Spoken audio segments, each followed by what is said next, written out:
డబ్బు, అనారోగ్యం, ఉద్యోగం, వ్యాపారం, అప్పులతో బాధపడుతున్నారా? మీకోసమే లాంచ్ యువర్ ఫ్యూచర్ ప్రోగ్రామ్. నమస్కారం. విష్ణు పురాణం 21వ రోజు భాగంలోకి వచ్చాం మనం. అయితే ఈ శ్వేతద్వీపవాసిగా ఉన్నటువంటి విష్ణుమూర్తిని దర్శించడానికి బ్రహ్మాది దేవతలు మునులని గంధర్వులని వెంబడబెట్టుకుని భూదేవితో సహా అక్కడికి వెళ్ళారు. ఆ ద్వీపంలోట నరసింహ రూపుడై ఉన్నటువంటి గరుడ వాహనుణ్ణి దర్శించి అనేకానేక నమస్కారాలు చేసి ఇట్లా స్తుతించారట. చంద్రశేఖర సంస్థుత నమస్తే చంద్రార్కులోచన చంద్రశైలధర పీతాంబర కమలాక్ష కమలామనోహర కమలవాస కమలనాభ ధరణీధర గరుడవాహన దశకంఠ సంహార దశతత్వ బోధక మదనజనక కరుణతో మమ్మల్ని కాపాడు, కటాక్షించు. ఇదిగో భూదేవి దుర్మదాంధులైనటువంటి రాక్షసుల బరువుని మోయలేక వంగి కుంగి బాధపడుతోంది. ఆ బరువును పోగొట్టి ఈ దేవికి సుఖస్థితిని కలిగించు అని పరిపరి విధాలుగా విన్నవించగా విష్ణువు బ్రహ్మను ఆదరంగా మన్నించి భూదేవిని ఓదార్చి, నువ్వు చింతించకు, నీకు కలిగిన బాధని నేను పోగొడతాను అని అభయరూపంగా ఓరడించారట. తన శరీరం నుంచి నల్లని తెల్లని 2 రోమాలను తీసి, ఇదిగో ఈ 2 నా అంశతోటి 2 పురుషమూర్తులుగా ధరలో అవతరిస్తాయి, దుష్ట శిక్షణ శిష్టరక్షణ చేస్తాయి, దాంతో భూభారం పోతుంది. ఇంద్రాది సురలు తమ తమ అంశాలతోటి ఈలలో సూర్యచంద్ర వంశాలలో క్షత్రియవరులుగా పుట్టి యుద్ధాలలో ధర్మ విరోధులైన పగవారిని మట్టుపెట్టి ధర్మోద్ధరణ చేస్తారు. నా భక్తులై సుఖంగా వర్ధిల్లుతారు. నేను ఇళ్లలో వసుదేవుని ఇల్లాలనైన దేవకికి 8వ గర్భాన కుమారుణ్ణై జన్మిస్తాను. నా పేరు కృష్ణుడు. నా పనిగా భూభారాన్ని తీరుస్తాను, కంసాదులను రూపుమాపి లోకానికి క్షేమం కలిగిస్తాను అని అభయం ఇచ్చాడు. దాంతో ఇంద్రాదులు బ్రహ్మమాట మీద మేరు పర్వతం దగ్గరికి వెళ్ళి కార్యాచరణ ఆలోచిస్తున్నారు. ఇప్పుడు మనం ఏం చేయాలి అని వాళ్ళంతా ఆలోచిస్తున్నారు. భూదేవి నా బరువు తగ్గిపోయింది ముందేనని ఆవిడ సంతోషంగా ఉందట. అయితే ఇట్లాంటి ఒక వృత్తాంతం జరిగిందని నారదుడు కలహాసనుడుగా బిరుదు పొందిన వాడైన వాడు ఆయన ఏం చేశాడు, ఈ విషయం అంతా కంసుడికి చెప్పి వెళ్ళిపోయాడు. కంసుడికి తెలియజేశాట. దేవతలంతా ఒక మీటింగ్ పెట్టుకున్నారు. వాళ్ళంతా ఇట్లా ఆలోచిస్తున్నారు, విష్ణుమూర్తి భూమి మీద పుట్టబోతున్నాడు, ఆ పుట్టబోయేవాడు ఎక్కడో పుట్టడు, ఈ దేవికి మీ చెల్లెలకే పుట్టబోతున్నాడని ఈ వివరం అంతా చక్కగా తూచా తప్పకుండా అన్నీ అందించాడు. అందించేసరికల్లా ఈ వెంటనే కంసుడు చింతకి చితికి మతిపోయిన వాడిలాగా ప్రవర్తిస్తూ ఈ దేవకి వసుదేవుల్ని అంతకుముందు ఇంట్లో ఉంచాడు, ఇప్పుడు తీసుకెళ్లి కారాగారంలో పడేశాడు. ఇలా ఉండగా హిరణ్యకశిపుని కుమారులు 6 విష్ణుమాయ వల్ల వరుసగా దేవికి కన్న కొడుకులయ్యారు. మునుపు తన మాటగా తన అన్న ప్రకారమే వసుదేవుడు ఏం చేశాడు, వాళ్ళని ఒక్కొక్క పిల్లవాడు పుట్టినవాడిని పుట్టినట్టుగా తీసుకుపోయి కంసుడికి అందించేసరికల్లా ఆ దుర్మార్గుడు వాళ్ళని అట్లాగే సంహరించేశాడు. దేవకీదేవి 7వ గర్భం ధరించగా లోకమంతా ఆనందమయమైపోయింది. భూదేవికి వింత వికాసము విలాసము కలిగేయట. 14 లోకాలు తమ తాలూకు విష్ణుభక్తిని ప్రకటించేశాయట. ఆ సమయంలో విష్ణువు దేవతలు వినేటట్టుగా యోగమాయతోటి ఇట్లా చెప్పాడట, భూభారం పోగొట్టడానికి ప్రయత్నం చేస్తున్నాము. నా తామస గుణ ప్రవృత్తితోటి ఇలవలపై పుట్టడానికి దేవకీ గర్భాన చేరి ఒకడు పెరుగుతున్నాడు. ఆ చిన్న పాపణ్ణి నువ్వు తీసుకుపోయి రేపల్లిలో నందుని సంరక్షణలో ఉన్నటువంటి వసుదేవుని జ్యేష్ఠపత్ని అయిన రోహిణీ గర్భాన చేర్చు. ఈ పని నరమానవుడికి తెలియకూడదు. కంసునికి భయపడి ఒదిగి ఉన్న దేవకి కడుపు దిగజారిపోయిందని అందరూ అనుకుంటారు. ఒక గర్భం నుంచి ఆకర్షించి ఇంకొక గర్భానికి చేర్చటం వల్ల ఆ శిశువుకి సంకర్షణుడనే పేరు గలవాడుగా జన్మిస్తాడు. వెండి కొండలాగా తెల్లని మేనితోటి జన్మిస్తాడు. ఈ విధంగా పెరిగి పెద్దవాడై భద్రంగా బలాతిశయంతో భాసిస్తూ బలభద్రుడిగా ప్రసిద్ధుడవుతాడు అని చెప్పాడు. చెప్పాక ఇంకా చెప్తున్నాడు, వర్షాకాలంలో శుక్లపక్షాన అష్టమి నాడు అర్ధరాత్రిలో దేవకీదేవి పుత్రుడిగా జన్మిస్తాను. ఆ సమయంలో నువ్వు యశోద గర్భాన స్త్రీ శిశువుగా జన్మించు. నా శక్తి ప్రేరేపణ వల్ల వసుదేవుడు నన్ను అక్కడికి తీసుకొస్తాడు. రేపల్లెకి నన్ను యశోదాదేవి పక్కన ఉంచి నిన్ను తీసుకొచ్చి దేవకీదేవికి అందిస్తాడు. ఆ తర్వాత ద్వారపాలకులని ఏడుపు విని వడివడిగా వెళ్ళి కంసుడికి చెప్పగా ఆ మూర్ఖుడు వస్తాడు, నిన్ను రాతి పలకపై పడేస్తాడు. వెంటనే నువ్వు పైకెగిరి అష్టభుజ శక్తిమూర్తివై ఇంద్రాది సురల జయజయధ్వానాలతో ఒప్పుతూ క్రమంగా శుంభాది దానవులను సంహరించే ఘనకార్యం చేసి ముల్లోకాలకు క్షేమం కరివవుతావు.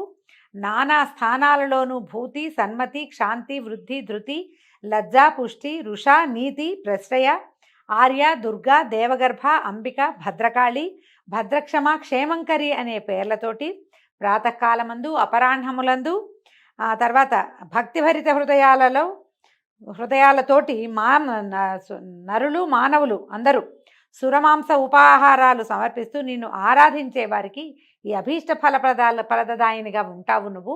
ఇక వెళ్ళి ఈ ప్రయత్నం చెయ్యి అంటే ఈమె తర్వాత చేయవలసిన కార్యక్రమం అంతా చెప్పేశాడు. చెప్పగానే యోగ నిద్ర యోగమాయ వెళ్ళి దేవకీ గర్భాన శేషమూర్తిగా ఉన్నటువంటి శిశువును కొనిపోయి అతిరహస్యంగా రోహిణీ గర్భంలో ఉంచింది. కంసుని వల్ల భయపడటం వల్ల దేవకికి గర్భస్రావం అయిందని ఇక్కడంతా చింతించారు. సప్తమ గర్భం 7వ గర్భం స్రావం అయిపోయింది. ఇంకా 8వ గర్భానికి వీళ్ళు ఎదురు చూస్తున్నారనమాట. తర్వాత వసుదేవుని పుణ్యం వల్ల విష్ణుదేవుని మహిమ చేత దేవకీదేవి గర్భవతి అయింది. ఇది అష్టమ గర్భం. పరమ పావనమని జగమంతా స్తుతించింది. సకల లోకాలకు తండ్రిగా సంరక్షకుడుగా విరాజిల్లుతున్నటువంటి కమలా మనోహరుడు దేవకీ గర్భాన అర్భకుడై పుట్టడం జీవలోక సంరక్షణ కర్తవ్యం కదా. ఆయన ఏంటంటే ఆయన ఎందుకు పుట్టాడు? కేవలం దీన్ని రక్షించడం కోసం మాత్రమే, ఇంకా వేరే ఏ కారణమూ లేదు. శ్రీ మహావిష్ణువు ఇక్కడ పుట్టిన సమయం నందే అక్కడ రేపల్లెలో యోగ నిద్ర నందుని ఇల్లాలైన యశోద గర్భాన అవతరించింది. శ్రావణ మాసంలో ఈ పద్మాక్షుడు జన్మించిన సమయమందు గ్రహాలు వక్రగతి విడిచి రుజుగతిగా ఉన్నాయి. కృష్ణ జనన సమయమందు దేవకి సూర్యోదయంతో తూర్పు దిక్కులాగా తెల్లగా భాషించింది. ఆమె తేజస్సు చూసి చూడలేని వారైన ఇంద్రాదులు ఆకాశాన్నించి ఇట్లా అన్నారట, లోకాలన్నీ తన కడుపులో ఉంచుకున్న ఆది విష్ణువు ఇప్పుడు నీ గర్భాన చేరాడు, నీవిప్పుడు జగన్మాతవవుతున్నావు. పరమపురుషుడు పుట్టే సమయంలో నీకు ఏ ప్రసవ సంబంధమైన ఏ బాధ లేకపోవుగా కానీ అనేక విధములైన మంగళవాక్కులు పలికారట. ఆ సమయంలో నల్లని మేను, పున్నమి నాటి చందమామను పోలిన మోము, విశాలమైన వక్షంపై మచ్చ, తెల్లని తామరల్లాంటి విశాలమైన నేత్రాలు, కరుణను స్ఫురించే చూపులు, నడుమున పచ్చని పట్టుపంచ, మోకాళ్ల వరపు నిడుపుగా ఉన్న 4 చేతులు కలవాడైనటువంటి లోకాలని పరిపాలించే పరమపురుషుడు బాలుడై దేవకి గర్భం నుంచి ఉదయించాడు. పరమాత్మ చతుర్భుజుడయే జన్మించాడని చెప్తున్నారు. సకల భువన రక్షకుడైన పుండరీకాక్షుడు శంఖచక్ర గదాభయహస్తుడై పుట్టిన సమయంలో అన్ని లోకాలు ఆనందభరితాలైనాయి. సాధుజనులు సంతుష్టులయ్యారు. చల్లని గాలులు వీచాయి. యమున మొదలైన నదులు అత్యంత ప్రశాంతంగా ప్రవహించాయి. సముద్రాలు ఉప్పొంగాయి. గంధర్వుల పాటలు అప్సరల ఆటలు ముచ్చటగా వినవచ్చాయి. దేవతలు పుష్పవృష్టి కురిపించి దివ్య దుందుబులు మ్రోగించారు. యజ్ఞాలు సలక్షణంగా వెలిగే అగ్నులతోటి భాషించాయి. మేఘాలు మెల్లగా ఉరిమి చల్లగా వర్షించాయి.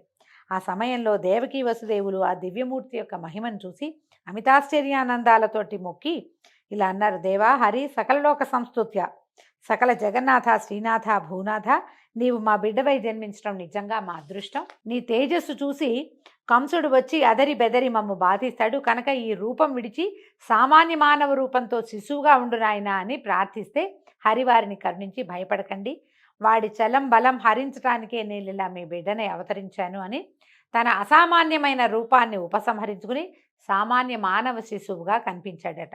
తర్వాత వసుదేవుడు ఆ బాలుని తీసుకొని బయలుదేరాడు. చెరసాల నుంచి బయటకు వచ్చాడు. సమయం నడిరేయి. ఆ దేవుని మాయాప్రభావం వల్ల నగరంలోనే కాక చెట్లపై ఉన్న పక్షులు కూడా గాఢ నిద్రా పరవశలు అయిపోయినాయి. చెరసాల ముందున్న భటులు, రాత్రి నగర వీధుల్లో తిరిగే రక్షక భటులు, కోటలో కాపున్న కొలువుకాండ్రు అందరూ గాఢ నిద్రా పరవశులయ్యారు.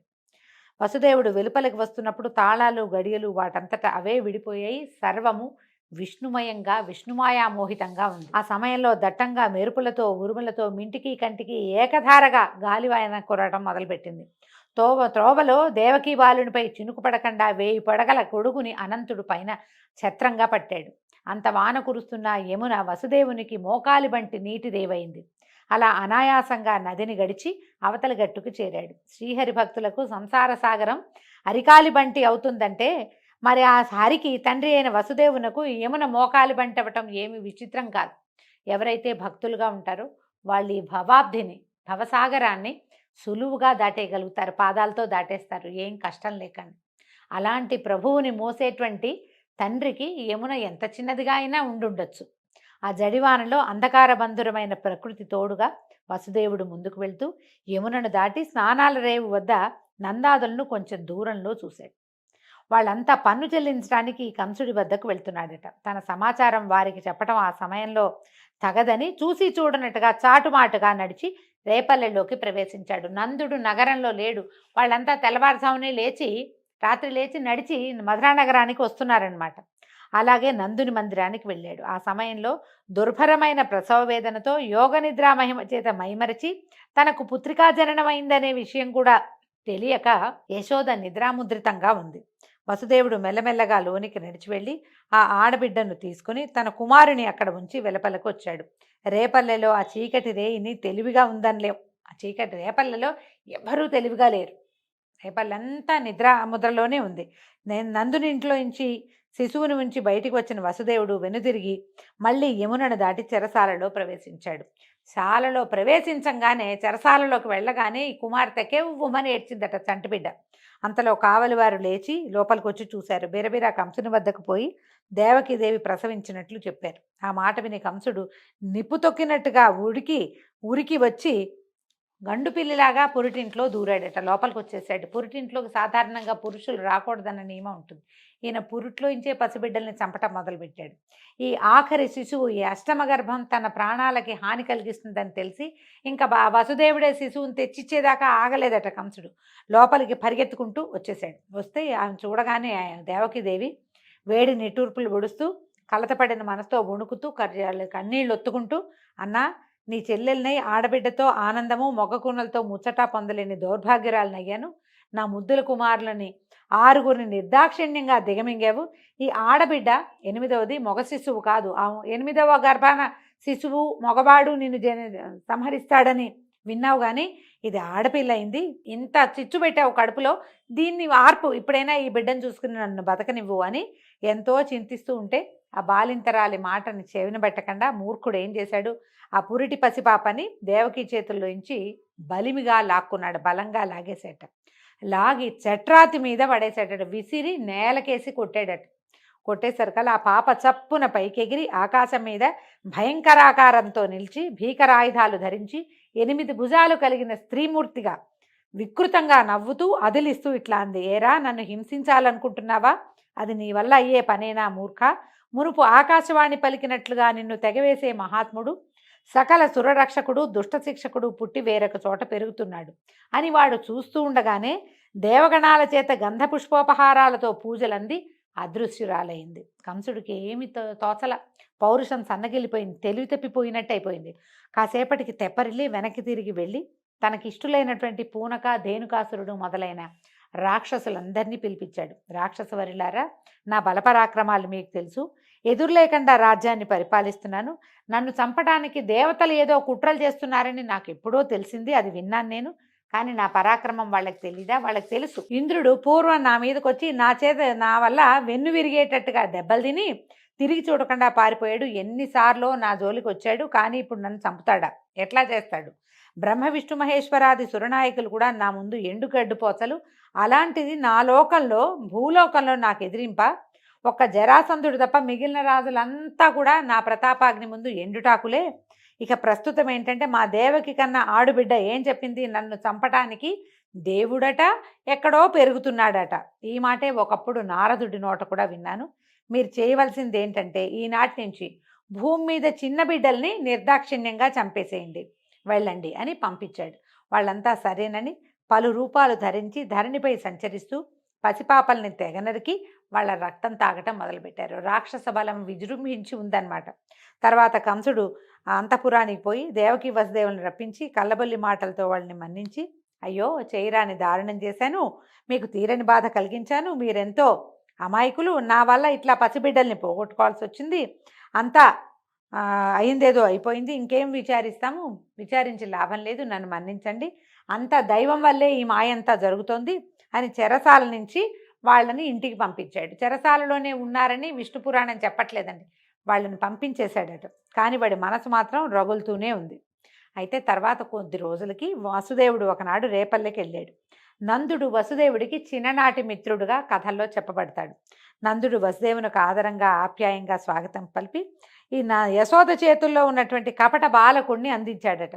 వసుదేవుడు ఆ బాలుడిని ఎత్తుకుని ముద్దులాడి వచ్చి, వసుదేవుడు పిల్లవాడిని ఎత్తుకుని సంతోషంతో సంతానాన్ని ఎత్తుకున్న ఆనందంతో, నా అదృష్టవంతులు, ఇంత చక్కటి కొడుకు పుట్టాడు మీకు, ఈ పిల్లాడిని చూస్తే నాకే ఎంతో ముచ్చటగా ఉంది, మీ మాట వేరే చెప్పాలా? పిల్లవాడిని చూస్తే మీకు ఎంత మోహమో నాకంత రెండింతలు కలుగుతోంది, మీకు నాకు కూడా ఈ బాలుడు సమానుడే. ఇంకొక మాట చెప్తాను, రోహిణి కొడుకు మీ దగ్గరే పెరుగుతున్నాడు కాబట్టి వాడిని మీ కొడుకుగానే చూస్తూ పెంచండి, వీళ్ళిద్దరిని అన్నదమ్ములుగా పెంచండి. ఇంకొక మాట ఏంటంటే, ఈ కంసుడు పసిపిల్లని చంపే దారుణ కార్యక్రమాన్ని తలపెట్టాడు.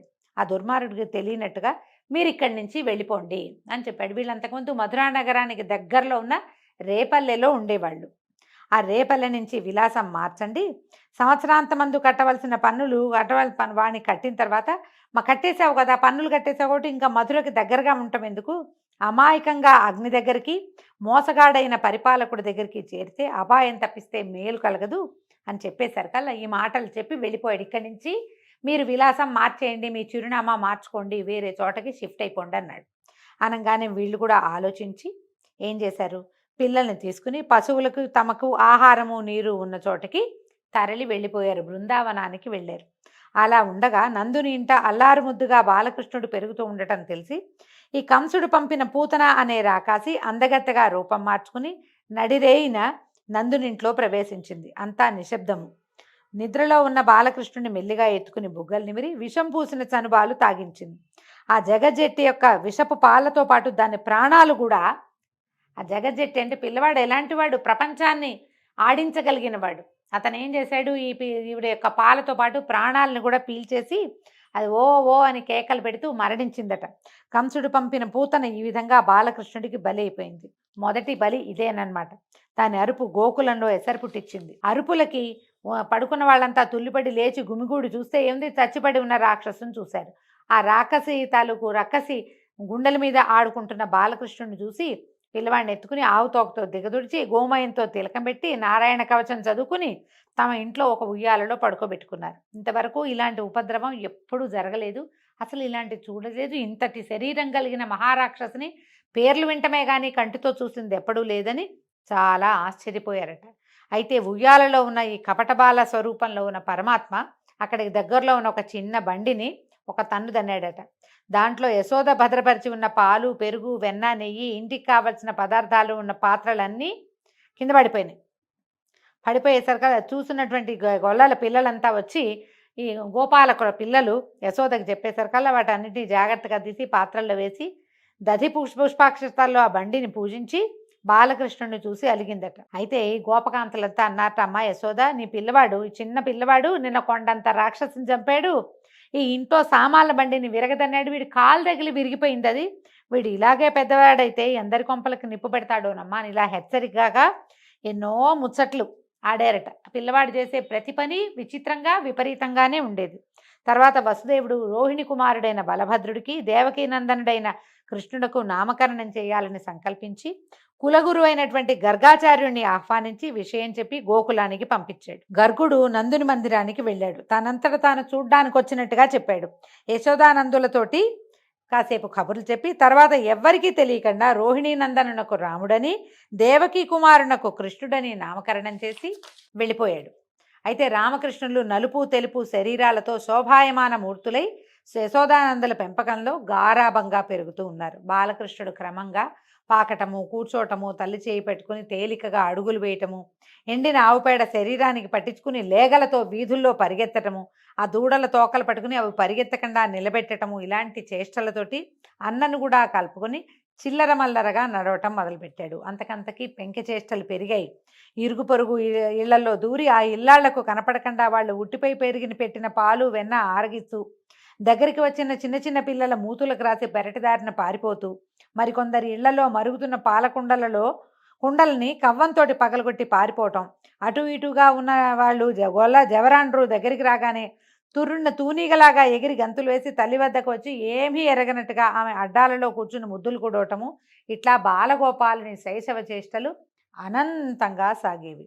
అయితే ఒకనాడు ఇలా కృష్ణుడు తనను చూసి ఇంట్లోంచి పారిపోయేసరికల్లా చూసినటువంటి ఒక వ్రజభామిని నలుగురితో ఆలోచించి వచ్చి యశోదాదేవిని, ఏమిటమ్మా ఇలాంటి కొడుకుని కన్నావు, మా ఇళ్లలో జ్వరపడుతున్నాడు, మీ ఇంట్లో వెన్న లేదా, మా ఇంట్లో ఉన్న వెన్న అంతా తినేయటము విరజిమ్మేయటం, ఇంత అల్లరా, ఇంత చిన్నపిల్లలు ఎవరైనా ఇంతంత అల్లరి చేస్తారా, మమ్మల్ని ఇంట్లో శాంతి లేకుండా చేస్తున్నాడు, అసలు ఎన్ని దుడుకు చేష్టలో, మీరేమో మా కులానికి పెద్దవాళ్ళు, అతని భార్యకి నీ కొడుక్కి నీకేం చెప్పగలం మేము, మీ అబ్బాయి మంచివాడు కాదండి అని ఈ అతని వేళ్ల ముద్రలు ఉన్నవన్నీ గిన్నెలు పట్టుకొచ్చారట. ఈ వెన్న ముద్రలు వెన్న పట్టుకునే చేతితోటి బిందెలు పట్టుకుంటే వాటి మీద చేతి ముద్ర పడుతుంది కదా. ఈవిడ ఏం చేసింది, ఆ ముద్రలు బిందెల మీద ఉన్నవి, బుంగల మీద ఉన్నవి అన్నీ పోల్చి చూసి కేకలేసింది కుమారుణ్ణి. మన ఇంట్లో ఇన్ని సమృద్ధిగా పదార్థాలు ఉంటే నువ్వు ఇతరుల ఇళ్లలోకి ఎందుకు వెళ్తావు, ఇలాంటి పనులు చేయొచ్చా, ఇంట్లో ఉన్నట్టే ఉండి ఇలాంటి పనులు చేస్తావేమిట్రా నాయనా అని ఆవిడ కుమారుణ్ణి పరిపరి విధాలుగా కేకలు వేసి నచ్చజెప్పడానికి ప్రయత్నం చేస్తూ ఉండేది. ఈ బాల్య జ్యేష్ఠలతోటి ఈ గోకులాన్ని అంతటినీ ఒక కొలిక్కి తీసుకొస్తున్నటువంటి కృష్ణ చేష్టలతోటి ఈరోజు భాగం సమాప్తం అండి. మరిన్ని కృష్ణ లీలలతోటి రేపు ఉదయం కలుసుకుందాము. నమస్కారం.